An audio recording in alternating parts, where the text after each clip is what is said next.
All right, welcome everyone.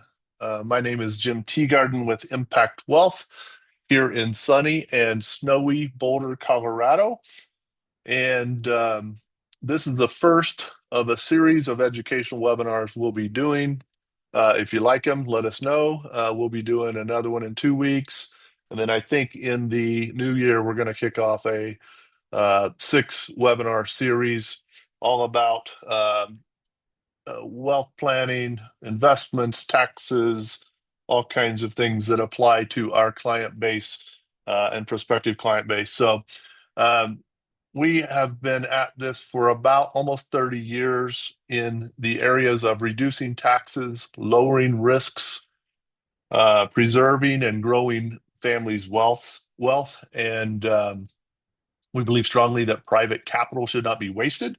And there are a lot of dangers and risks that our clients faced: inflation, taxes, sequence of return risk, longevity risk, medical, healthcare risk, bad investments. Today, we're going to be talking about a really big one, and that is taxes. One of the biggest things that reduces our wealth is taxes. And how do we really use tried and true methods of planning to reduce taxation for our families, lifetimes and beyond? So that's what we're going to talk about today. We are a firm that's focused on financial planning for individuals and families, business owners, execs, high net worth folks, retirees. And so we're going to kick this off. We're going to spend a little time just kind of high level on some of the strategies that our clientele are taking advantage of. I say 'tis the season. This is the holiday season. It's also the season to take advantage of tax deductions in this current year. So we're going to talk about things that matter right now, current taxation, and kind of ongoing taxes. Here's some disclosures. Got to show these. We are investment reps of Madison Avenue Securities. We're also investment advisory reps of Singe Advisory Group and part of Ridgeback Group as well. So the problem, how taxes erode wealth. This is just a quick and dirty uh, list of a married couple who are making either 300,000, 500,000, or $1 million of income each year. And we just wanted to point out the amount of effective taxes that each of those couples would be paying. So that's broken into federal and California. In this case, it's California client, whatever state that might be, FICA taxes as well. And a $300,000 adjusted gross income client is paying tax at an effective rate of about 29%. So out of their $300,000, 87,000 goes to taxes, netting them out to about 213,000. So we say what matters is what you get to keep, not what your gross income is. And you can see that increase in effective rates. If you go to 500,000 of income, we're now at a 33% effective rate. So 500,000 is reduced by 164,000 of tax. At $1 million level, you see that now at about 41% effective rate. So how do we help our clients reduce that? Obviously, there are other taxes that we pay as well: sales taxes, property taxes, all kinds of taxes, net investment earnings tax, Medicare surcharges. But we're going to just try and talk about some methods of reducing this tax side of things. So we're just going to hit on a few things: strategic Roth conversions. We'll talk about a lot of opportunities there. Qualified opportunity zones for offsetting capital gains taxes. We're going to talk about energy investments and bonus depreciation funds, hybrid cash balance plans, and talk about leveraged life insurance with qualified plans. So this is a high level. We're going to try and keep these under 30 minutes. But if you have questions, go ahead and put them in the chat box, and we will try and address those as we go through the presentation or at the end. So I would encourage you, if you have questions, don't be shy, put them in the chat box, and then we'll address those as we can.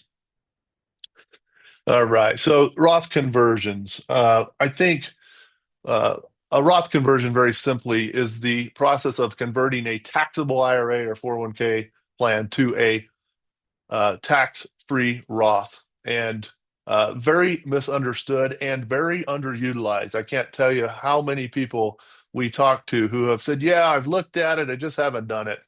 And I would make some pretty bold statements here that anyone who has taxable retirement plans should be taking a very hard look at Roth conversions. So when as opposed to an IRA or a 401k where you have tax deferred earnings, you got a tax deduction going in, tax deferred earnings. And then when you take that money out, all of that income is going to be subject to ordinary income tax. If you haven't started taking it out, the IRS tells you that when you have to start taking that out, that's called required minimum distributions. Uncle Sam giveth and he taketh away. At some point, he's going to take because he wants his income tax. Currently, that, depending upon your age, is either 72 and a half or 73 and a half when RMDs start.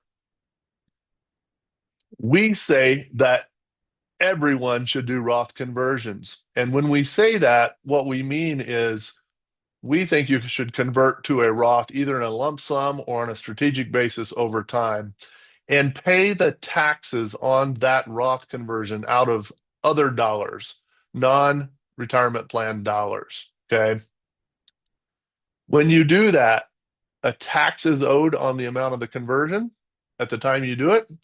But then from that day forward, all future gains in that Roth will be tax-free when you pull them out. There is a 5-year rule that says the money must be in the Roth IRA for 5 years before you can take it out completely free of tax. And by the way, 59 and a half is kind of a magic age. So 59 and a half, or it's been in there for 5 years. But once that's done, your Roth will grow tax-free until you decide to take money out. If you pass away and give that Roth to your spouse, they can access it tax-free or just let it compound throughout their lifetimes. And ultimately, when both spouses have gone, that Roth IRA, we say, should be the first dollar that goes to kids and grandkids if you're going to do that. Because the kids and grandkids get another 10 years of tax-free growth on their investment. So a typical, couple in their 50s or 60s may have a 40 or 50-year window of tax-free growth, and there will never be any taxes paid on those money. So very powerful. If we're doing Roth conversions, we can lock in what are actually relatively low income tax rates today. Can create tax-free income streams later in life, obviously reduce our future RMDs, and increase the long-term net worth of the family with tax-free compound growth.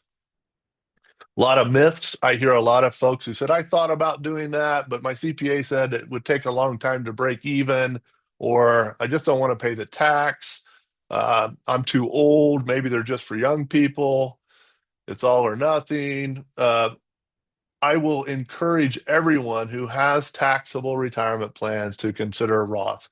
There was an article just in the Wall Street Journal last week or the week before. If you want a copy of that, let us know. We can point you to that. And it verified what we know when we run financial scenarios on Roth conversions. I tell people every single time, if you do a lump sum Roth conversion, you're in a better position from an after-tax perspective the minute you do that. Okay. Now there is a caveat, that 5-year rule, but after the 5 years, that's for sure correct. And the Wall Street Journal article, they did thousands of scenarios to say, is it better to do a lump sum or is it better to do annual kind of planned Roth conversions? And the answer 99.9% of the time was do a lump sum. So not everyone will do that. You have to budget for it. You have to have a plan, and you have to understand where you're going to pay the tax and what the impacts would be on that. So one of the things we do with clients is help them in their financial plan understand the impact of either lump sum or strategic Roth conversions due to their overall financial situation. The other thing we do is a lot of times we'll add some of these other planning strategies along with the Roth conversions to offset the tax or offset a portion of the tax on the Roth conversion. So if it made sense to do the Roth conversion and pay the tax, and then through some other strategies, you can reduce that tax with other tax deductions, now it makes even more sense. We're talking about charitable contributions. We can lump sum or front load charitable contributions into a donor advised fund, or we can create some other tax deductions, which I'm going to share with you here in a moment. So, Roth conversions, hear me when I say this, everyone should be studying them and taking advantage of them. You have any questions? Nope. Okay. All right, I'm going to hit on qualified opportunity zones. Qualified opportunity zones, they were created in 2016, started in 2017.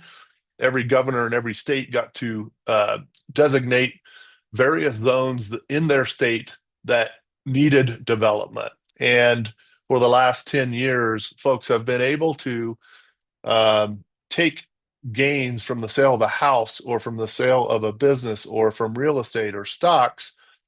And if they invest in a qualified opportunity zone investment, they can actually defer their capital gains tax from the sale of their other assets. In many of these, they've also reduced their capital gains that was owed. And if they hold that opportunity zone investment for 10 years, all gains, everything they've ever made out of the qualified opportunity zone investment is tax-free to them. So we believe in tax-free assets, and there aren't that many of them. There are Roths, there are opportunity zones, there's life insurance, there's municipal bonds, but outside of that, there's not a lot of other tax-free assets. This is one that is huge. So basically, what happens is you would sell an asset. You have, if it's owned individually, you have 180 days from the time you realize that gain to roll gains into a qualified opportunity zone fund. In the current environment, if you took $100,000 of gains from NVIDIA this year because you thought maybe you'd like to take some chips off the table, you could put $100,000 into a qualified opportunity zone fund and defer the tax until the end of 2026, which means that you would pay your tax on that gain in 2027. Many opportunity zone investments are able to actually reduce that gains tax as well. And most of them are going to give you a tax-free distribution out of that future investment that you've made to pay that tax in 2027. Then you hold the investment for 10 years. Everything you've ever gotten out of that, distributions, gains, everything is tax-free.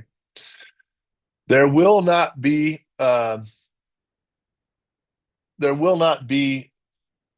may be a few opportunities for qualified opportunity zone investing in the first part of 2026, but there won't be very many. We have a lot of clients right now who are taking gains in 2025 right now and taking advantage of reinvesting into these funds today. I would encourage you to call us if you'd like to talk about that. We can get you educated to see if that makes sense or not. All right, I'm going to skip to the next thing. By the way, on the qualified opportunity zones, the original legislation was for a 10-year period, and the tax bill that was passed in June or July of this year actually extended qualified opportunity zones for another 10 years. However, in 2026, every governor will be spending that year designating the new opportunity zones that will apply for the next 10 years. So the only real opportunity zone in 2026 will be because of some timing issues where someone sold an asset in 2025 but can still participate. So 2026, and there won't be too many. We'll start seeing these again in 27 and 28. So if you want to take advantage now, you've got about 30 days to do it, 25 days. Also in the tax bill, bonus depreciation was extended. Bonus depreciation allows business owners to take accelerated deductions on qualifying equipment, vehicles, real assets, which can reduce their taxes today, creating substantial near-term tax deductions. Okay. And bonus depreciation had been going away over time. It was being reduced. You can now take in 2025, 100%. My chart's a little wrong here. In 2025, you can still get 100% deduction for bonus depreciation. Bonus depreciation, if you take a deduction, it's only against passive income, okay?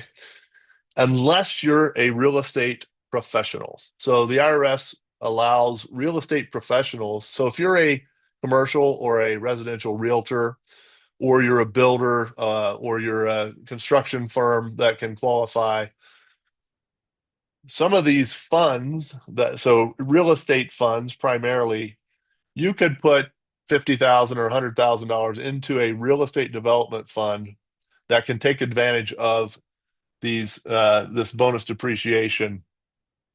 And if they have debt alongside investors' equity, let's say it's a 50% equity, 50% debt type development fund, your $50,000 that goes into that would result in a $100,000 immediate tax deduction above the line today. And uh, that is something you have to like and understand the investment up front that you're getting into. But if you do, you can get very sizable deductions. These are no gray areas. It's very clear. If you're a real estate professional, you can use those deductions to offset all ordinary income, all adjusted gross income. If you're not a real estate professional, then it's only offsettable against or deductible against passive income. So bonus depreciation fund, something to take a look at. Also, if you're a business owner, something you ought to be doing in your business potentially as well. I'm going to go on to oil and gas, energy investments. We think energy is a core alternative asset class that very few individuals have a good way of investing in. And we think that the energy markets will continue becoming, they're not going away. And we're talking oil and gas here primarily.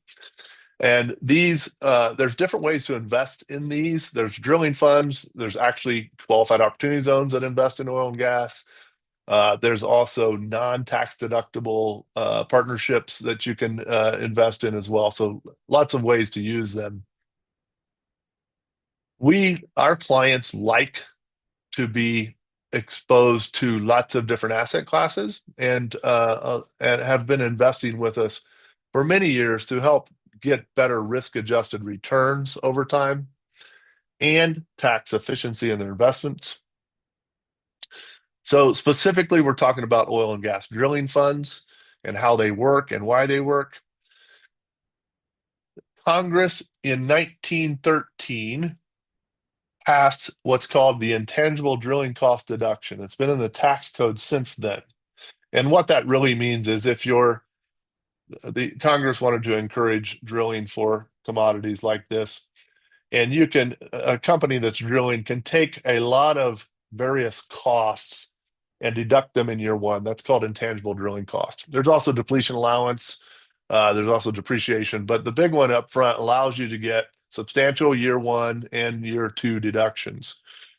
So if you invest 50,000 or 100,000 or $1 million into a drilling fund this year, you can get an above the line deduction against all other income for anywhere from 60% to 93% of the invested capital. So it's important, like always, to understand what this asset looks like and how it fits in with your overall planning.